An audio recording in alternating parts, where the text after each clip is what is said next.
Hey everyone, and welcome back to the channel. Today, we're diving into a developing story out of Ingersoll, Ontario, where the future of the General Motors CAMI assembly plant and its 1,200 workers hangs in the balance. Things are getting tense, and the union is drawing a hard line in the sand. So, here's the latest. The head of Unifor Local 88, which represents the CAMI workers, has made a bold declaration. Plant chairperson Mike Boekel said that if General Motors tries to move any vehicles or equipment out of the facility, the union members will physically take over the plant. He stated, "We will physically take the plant," and emphasized that they are not kidding. This strong stance comes after a meeting on Tuesday between the union, Ingersoll's mayor, and Federal Industry Minister Melanie Joly.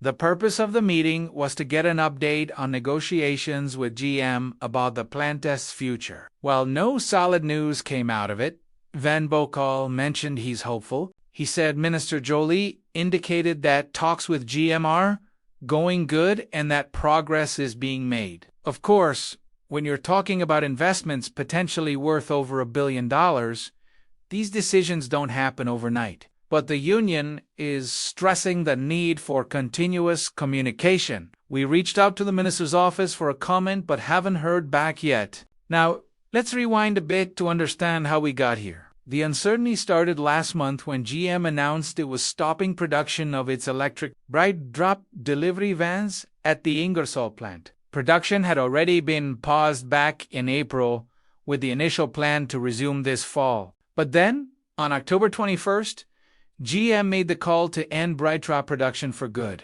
citing low customer demand. This was a huge blow, especially considering the plant's recent shift to electric vehicle manufacturing. Following this announcement, on October 23rd, Minister Joly gave GM a 15-day deadline to present their plans for the plant's next steps. That deadline has now passed, and we're still waiting for a concrete plan from the company. This lack of clarity is causing a lot of anxiety for the workers and the entire community. What is GM saying? In a statement to the media, General Motors said the plant is currently being assessed for future opportunities, but they didn't offer any specifics. They did, however, reaffirm their commitment to Canada, stating that these are complex discussions that require time to ensure the best outcomes for their people and the communities they operate in. Meanwhile, the union, Unifor Local 88,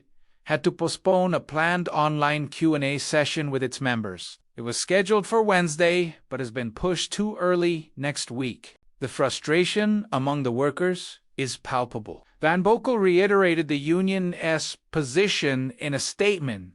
Nothing comes in and nothing goes out. If they try to remove even one single thing from the plan, we are ready to take over. We will do whatever it takes to protect our jobs, our members, and the future of this plant. The pressure is also coming from other political corners. Oxford MP Pancana has written a letter to Minister Joly, formally requesting an update on her discussions with GM.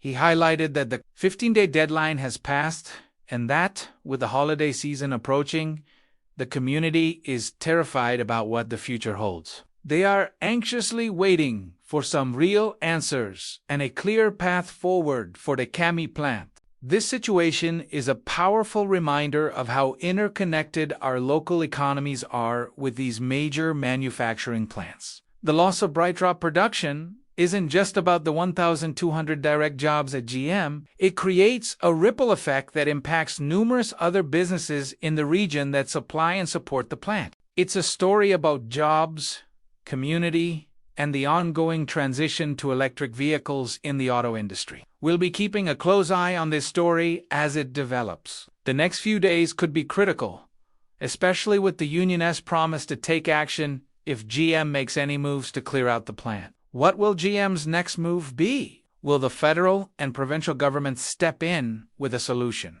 These are the big questions everyone in Ingersoll is asking. Thanks for tuning in today. We'll bring you updates as soon as we have them. If you found this video informative, please give it a thumbs up and consider subscribing to the channel for more news and analyses. We'll see ya in the next one.